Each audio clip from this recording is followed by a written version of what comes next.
Chapter 1. The World of the Medieval Peasant Across Medieval Europe.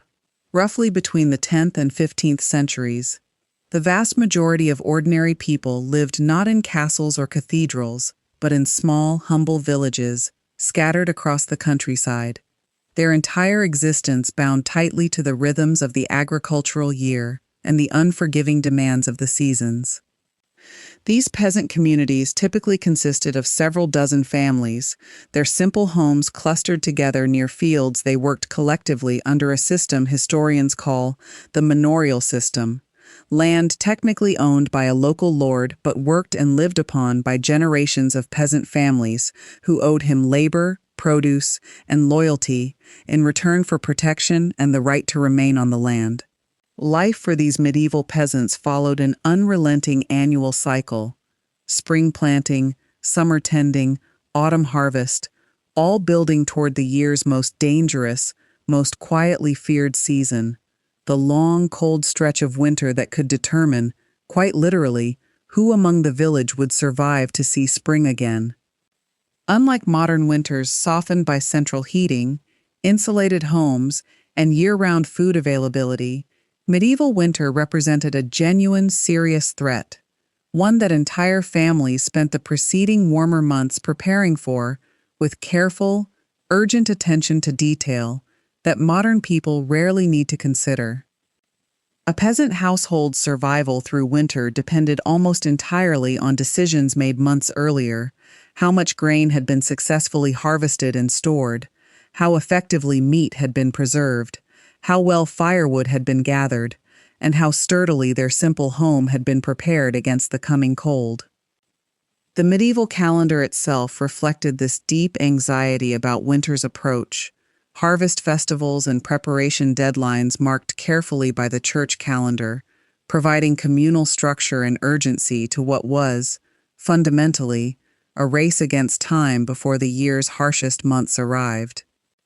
Peasant homes themselves were typically simple structures: walls made from wattle and daub, a woven lattice of wooden strips covered with a sticky material combining wet soil, clay, sand, and straw, roofs thatched thickly with straw or reeds, providing reasonable, if imperfect, insulation against wind and cold when properly maintained. Most peasant families lived in a single main room, sometimes with a small loft space above.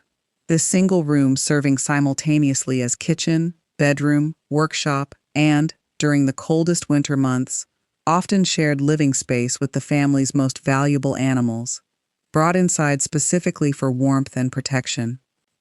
This practice of sharing living space with livestock during winter might seem unusual to modern sensibilities, but it served genuinely practical purposes. Animal body heat helping warm the otherwise poorly heated home, while bringing valuable animals inside protected them from winter predators and the cold itself. Understanding this fundamental context, the constant, calculated preparation required simply to survive winter's arrival, helps explain why medieval peasant communities developed such remarkably sophisticated, carefully coordinated systems for food preservation, home insulation, and resource management that we'll explore throughout the remainder of this journey through medieval winter survival. Chapter 2. Preserving the Harvest.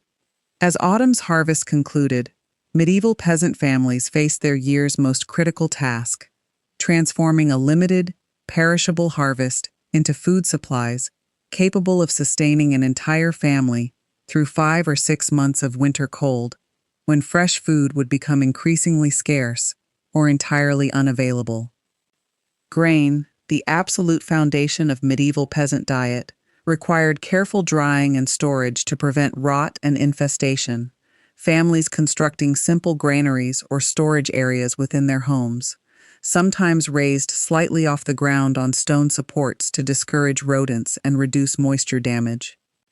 Root vegetables, including turnips, carrots, and parsnips, proved particularly valuable for winter storage, their sturdy nature allowing them to remain edible for months when stored properly in cool, dark conditions, often buried in sand or straw within earthen pits, dug specifically for this preservation purpose. Meat preservation presented its own particular challenges and techniques, salt curing becoming essential wherever families could afford this valuable, often expensive commodity. Meat packed carefully in salt to draw out moisture and inhibit the bacterial growth that would otherwise cause rapid spoilage. Smoking meat over slow fires provided another crucial preservation method. This process both removing moisture and adding protective, flavorful compounds that helped preserved meat remain edible for extended periods. Smokehouses becoming common features in wealthier peasant households. Fish, particularly important in regions near rivers, lakes, or coastlines, was similarly preserved through salting, smoking, or drying. Dried fish becoming a crucial protein source precisely during winter months, when fresh fishing became considerably more difficult and dangerous. Dairy products required their own preservation approaches. Milk transformed quickly into cheese and butter, forms considerably more stable and long-lasting than fresh milk itself. Hard cheeses particularly valued for their extended shelf life throughout the coldest winter months. Fruit preservation relied heavily on drying techniques, apples and pears sliced and dried in the sun or near fires. This dried fruit providing valuable nutrients and welcome flavor variety during winter months when fresh fruit remained entirely unavailable across most of medieval Europe. Beer and ale brewing served practical preservation purposes beyond simple beverage enjoyment, the brewing process making water safer to consume while providing important caloric content. Medieval peasants often consuming this mild alcoholic beverage regularly, including by children, as a genuinely practical dietary staple. This elaborate, carefully coordinated preservation effort, requiring weeks of concentrated autumn labor, represented medieval peasant communities' primary defense against winter scarcity, their survival depending directly on how thoroughly and skillfully this crucial preparation had been completed before the cold weather's arrival. Chapter 3: Keeping Warm, Homes, Fire, and Insulation. Beyond food security, maintaining adequate warmth represented winter's second great survival challenge for medieval peasant families. Home heating and insulation techniques developed through generations of practical experience with their specific regional climate and available resources. The central hearth fire served as most peasant homes' primary heat source, families carefully managing limited firewood supplies gathered throughout autumn, this wood gathering itself representing significant labor, often requiring travel to nearby forests, and careful negotiation of local rights regarding wood collection. Smoke from these home fires typically escaped through a simple hole in the roof or basic chimney structures. Though many poorer homes lacked even this basic ventilation, families instead simply tolerating smoky interior air as an unavoidable consequence of necessary winter warmth. Homes were carefully positioned and constructed to maximize natural protection from harsh winter winds, villages often clustering buildings together for mutual wind protection, while individual homes might be built partially into hillsides or positioned to use natural landscape features as windbreaks. Window openings, where they existed at all in humble peasant homes, were typically small and could be covered with wooden shutters, animal hide, or in wealthier households, treated linen or thin horn sheets, these coverings blocking harsh winter wind while still allowing at least minimal light penetration. Straw served numerous crucial insulating purposes throughout the peasant home.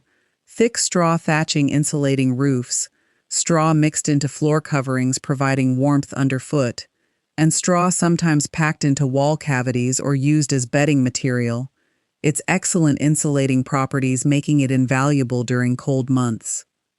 Sharing body heat represented another practical, widely used warming strategy, family members often sleeping together in shared beds specifically for warmth, while, as previously mentioned, livestock brought inside during particularly harsh cold provided additional valuable heat alongside protecting the animals themselves. Wealthier peasant households might afford simple braziers, portable metal containers holding hot coals that could be moved between rooms, providing supplemental, more targeted warmth beyond what the central hearth alone could provide throughout a home's various spaces. Bathing and washing habits shifted considerably during winter months, families generally reducing washing frequency during the coldest periods, both to conserve precious heated water and to minimize dangerous exposure to cold while wet, hygiene practices adapting practically to genuine winter survival priorities. These combined heating and insulation strategies, while primitive by modern standards, represented sophisticated practical adaptation to genuinely dangerous seasonal conditions. Medieval peasant communities developing effective, if imperfect, solutions through generations of accumulated practical winter survival experience. Chapter 4. Winter clothing and protecting the body. Adequate clothing represented winter survival's third essential pillar. Medieval peasants developing practical layering systems and material choices specifically suited to providing maximum warmth, using materials realistically available within their limited economic circumstances. Wool served as medieval Europe's most important clothing material by far. Sheep farming widespread specifically because wool provided such excellent natural insulation. Even when slightly damp, wool maintaining warming properties considerably better than many alternative materials available during this historical period. Linen, made from processed flax fibers, served as a common underlayer beneath heavier wool garments. This practical layering system trapping warm air between clothing layers, while linen's breathable qualities helped manage moisture from body perspiration during physical labor. Peasant winter clothing typically included multiple layers, undergarments, a tunic or basic dress, followed by heavier outer garments. This layered approach allowing families to add or remove clothing pieces as needed throughout varying daily temperature conditions and activity levels.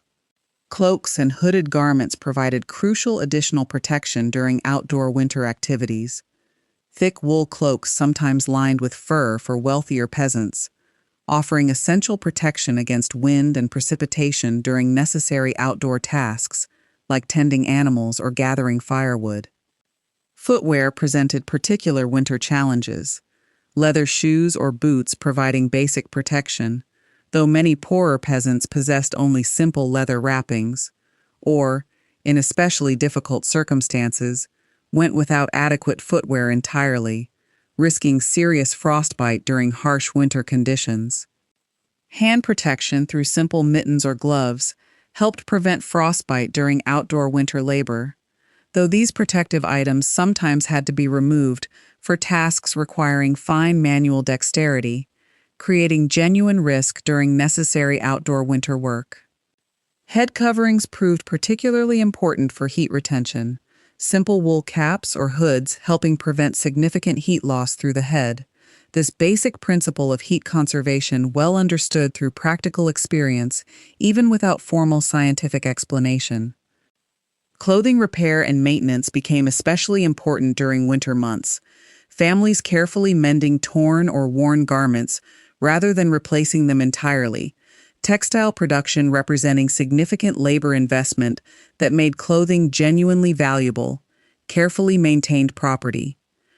This practical approach to winter clothing, developed through generations of trial and accumulated experience, demonstrates medieval peasants' sophisticated understanding of thermal protection, achieving reasonably effective cold weather survival using relatively simple, locally available materials and techniques. Chapter 5. Caring for livestock through winter. Livestock represented enormous economic and survival value for medieval peasant families. Successfully protecting animals through winter months requiring careful planning and dedicated labor that directly impacted a family's agricultural capacity and food security for the following year. Cattle, sheep, and pigs required adequate winter shelter, simple barns or lean-to structures providing basic protection from harsh weather, though many poorer peasant families lacked resources for separate animal housing. leading to the previously mentioned practice of bringing animals directly into human living spaces. Winter fodder, dried hay, and grain, reserved specifically for animal feeding, required careful summer and autumn preparation, families calculating carefully how many animals they could realistically sustain through winter without exhausting either animal feed or, indirectly, human food supplies. This calculation sometimes forced difficult decisions, families occasionally slaughtering animals in late autumn rather than attempting to feed them through winter, this practice providing valuable preserved meat while reducing the number of animals requiring scarce winter feed resources. Sheep required particular seasonal attention, their wool providing crucial clothing material, while their relative hardiness, compared to other livestock, made them especially valuable for peasant families navigating uncertain winter resource availability across different regional climate conditions. Pig farming offered particular winter advantages, pigs efficiently converting various food scraps and forest foraging into valuable meat, autumn pig slaughter becoming an important seasonal tradition, providing substantial preserved meat supplies precisely timed before winter's most challenging months arrived. Chickens and other poultry required protection from both cold and winter predators, simple coops providing basic shelter, while eggs, though production naturally decreased during shorter winter daylight hours, remained a valuable protein source when successfully maintained through careful care. Water access for livestock presented ongoing winter challenges, frozen streams and troughs requiring regular breaking of ice. This seemingly simple task, representing genuinely important daily labor, essential for maintaining animal health throughout sustained cold periods. Disease prevention became particularly important during crowded winter conditions. Animals housed closely together, sometimes alongside human family members, creating conditions where illness could spread rapidly, families developing practical knowledge about isolation and basic care for sick animals. This careful, labor-intensive livestock management throughout winter months represented essential agricultural knowledge passed down through generations, directly determining whether a peasant family would enter spring with sufficient animals for continued farming or face the serious economic setback of significant winter livestock losses.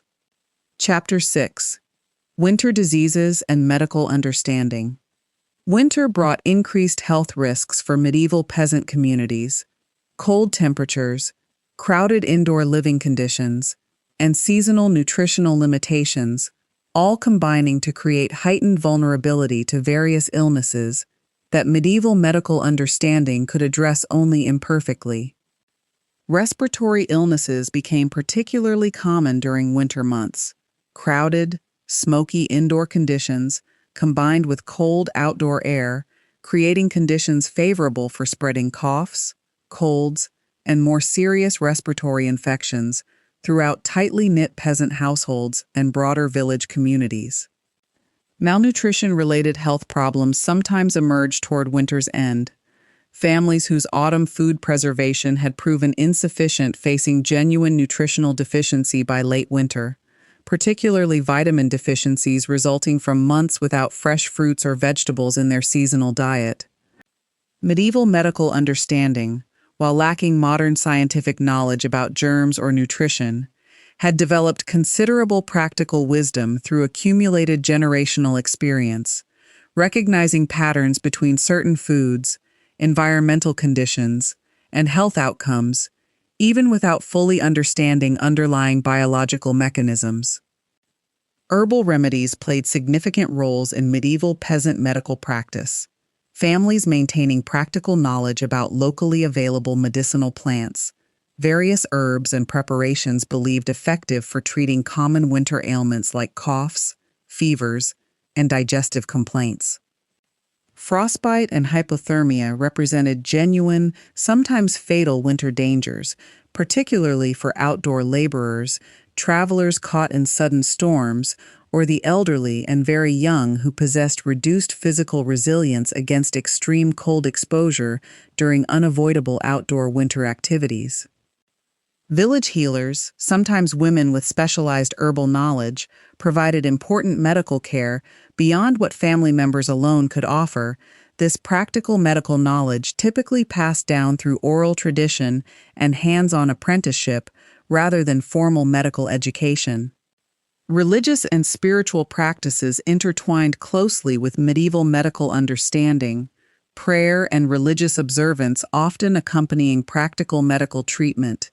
Illness sometimes understood partly through religious frameworks, alongside more practical herbal and dietary treatment approaches. Infant and child mortality remained tragically high during winter months particularly. Young children's vulnerability to cold, respiratory illness, and nutritional stress making this demographic especially at risk during the year's most physically demanding season for medieval families. Despite these serious, genuine health challenges, medieval peasant communities developed remarkably resilient practical health knowledge. This accumulated wisdom, though certainly imperfect by modern medical standards, representing genuine, sophisticated adaptation to their particular environmental and nutritional circumstances. Chapter 7. Community, Cooperation, and Social Life in Winter. Winter's harsh demands fostered strong community bonds within medieval peasant villages, families depending upon mutual cooperation and resource sharing in ways that reinforced social connections precisely when individual survival became most genuinely challenging and uncertain.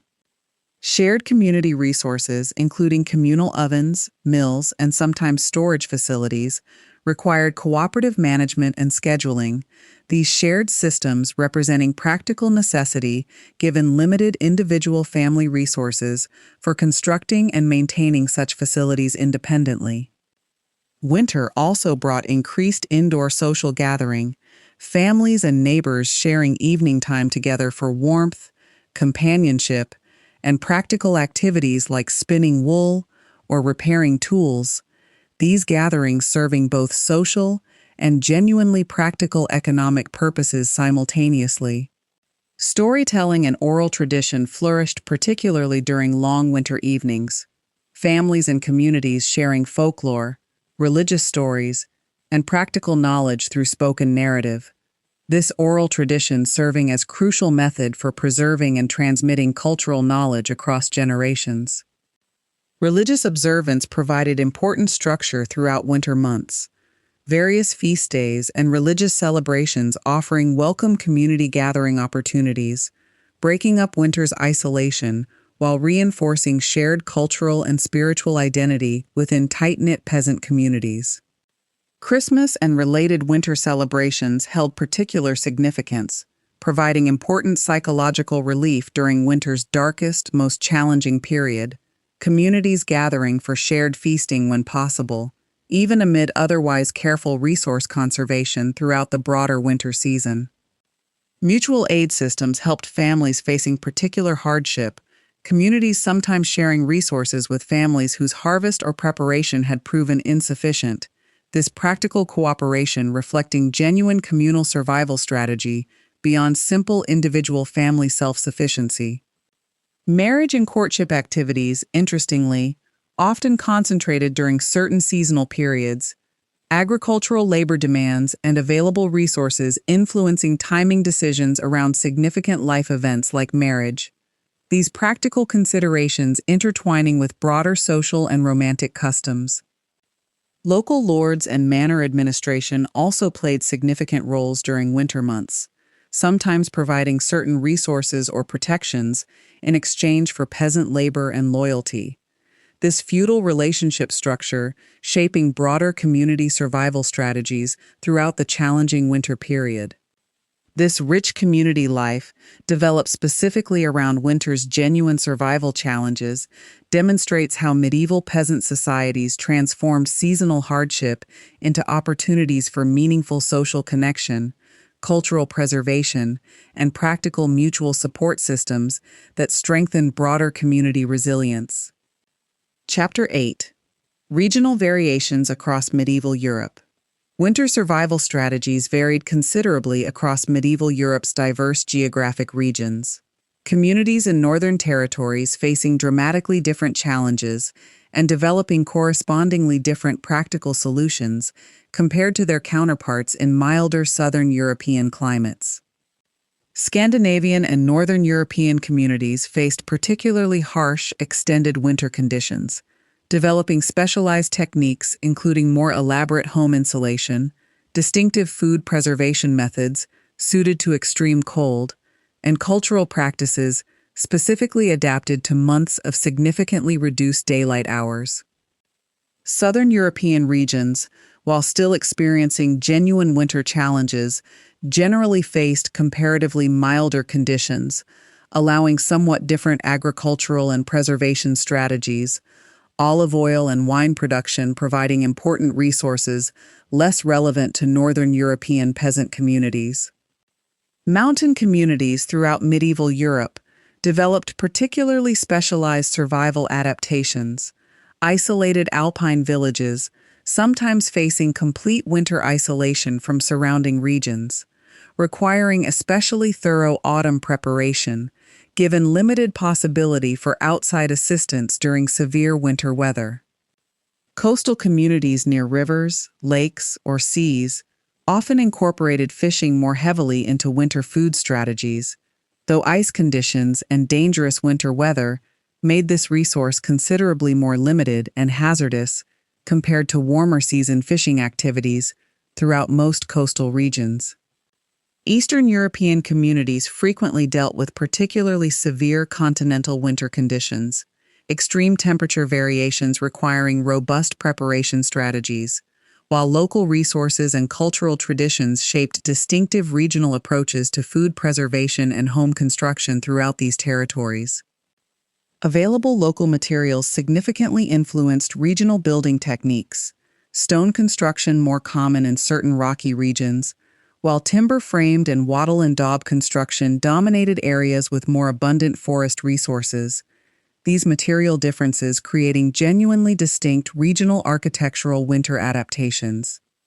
Local governance and feudal arrangements also varied considerably across different regions, influencing how communities organized collective winter preparation and resource sharing, different manorial systems creating somewhat different practical frameworks for community-wide winter survival coordination.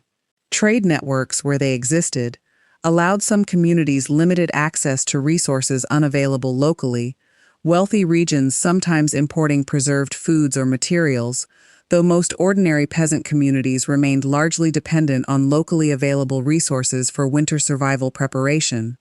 This considerable regional diversity across medieval Europe demonstrates how winter survival strategies represented genuinely adaptive, locally specific responses to particular environmental conditions, rather than any single, universal approach applied uniformly across the continent's remarkably varied geographic and climatic circumstances. Chapter 9: Folklore, Beliefs, and Winter's Psychological Weight. Beyond practical survival strategies, medieval peasant communities developed rich folklore and spiritual beliefs, specifically addressing winter's genuine psychological challenges, helping communities process and find meaning within this season's very real hardship and uncertainty. Winter solstice celebrations, often blending older pre-Christian traditions with Christian religious observance, marked the year's shortest, darkest day, with particular significance, communities finding hope and psychological comfort in recognizing that daylight would now gradually begin lengthening once again. Folk beliefs about weather prediction and seasonal patterns developed through generations of careful, practical observation, communities developing traditional sayings and beliefs about signs indicating whether coming winters might prove particularly harsh or comparatively mild based on various natural indicators. Protective folk customs and rituals provided psychological comfort alongside practical preparation, families sometimes performing traditional protective practices believed to ensure successful harvest storage or protect livestock, these customs blending practical concern with broader spiritual and cultural meaning-making. Winter's association with death and darkness appeared throughout medieval folklore and storytelling. This symbolic connection, reflecting genuine seasonal mortality, increases, while also providing cultural framework for processing collective anxiety about winter's real, sometimes fatal dangers. Religious frameworks provided important psychological support throughout winter's challenges. Prayer, religious observance, and community worship, offering comfort and meaning-making structure precisely during the season when uncertainty and genuine physical hardship weighed most heavily upon peasant communities. Storytelling traditions specifically addressing survival themes flourished during winter evenings. Tales of resourcefulness, community cooperation, and eventual spring renewal, providing both entertainment and subtle reinforcement of practical values important for successful collective winter survival. Superstitions regarding specific dates and practices, some rooted in practical seasonal timing, others reflecting broader folk belief systems, guided various winter activities, these traditions blending genuine practical wisdom with broader cultural and spiritual understanding of seasonal rhythms. The psychological toll of winter's genuine isolation and hardship shouldn't be underestimated.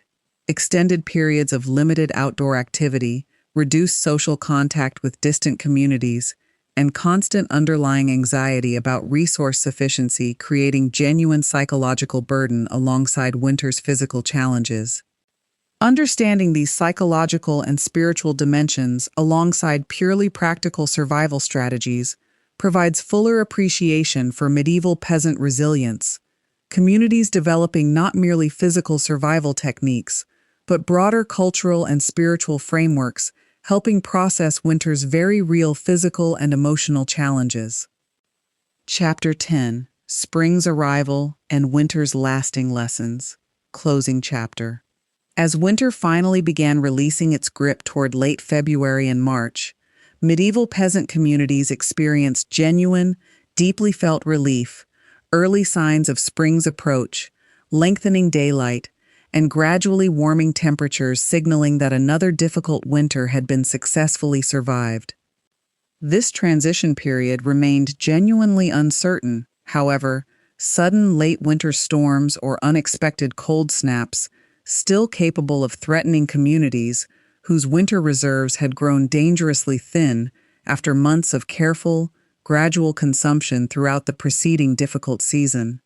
Spring's arrival brought immediate practical concerns, fields requiring preparation for new planting, animals needing careful attention after winter's challenges, and families assessing what resources remained available to sustain them through the demanding weeks before new crops could provide fresh food once again.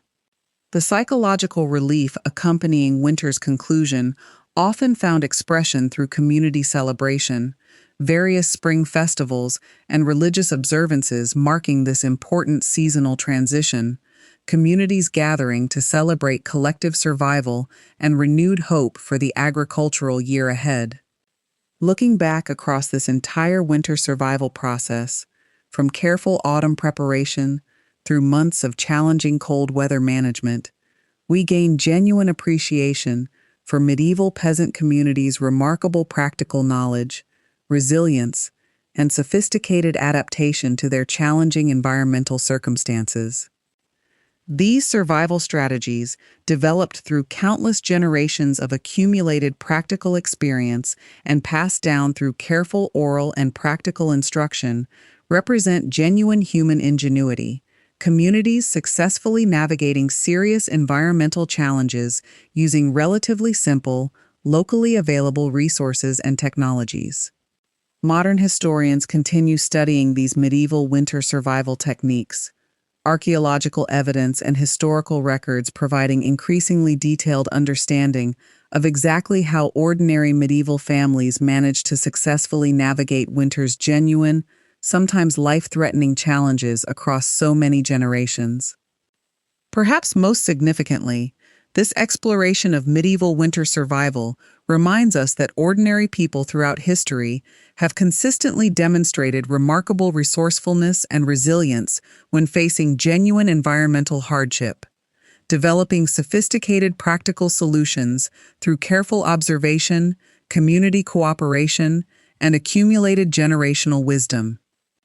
The rhythms of preparation, endurance, and eventual relief that structured medieval peasant winters, while shaped by circumstances quite different from modern life, still echo something recognizably human: our own ancestors' patient, careful navigation of hardship, offering quiet inspiration, even across so many intervening centuries. And so, as this long journey through medieval winter survival finally settles toward its peaceful close, let these old stories of careful preparation, community resilience, and eventual spring renewal carry you now gently toward whatever restful sleep awaits, medieval winter's difficult challenges having finally, quietly, faded into the peaceful stillness of night.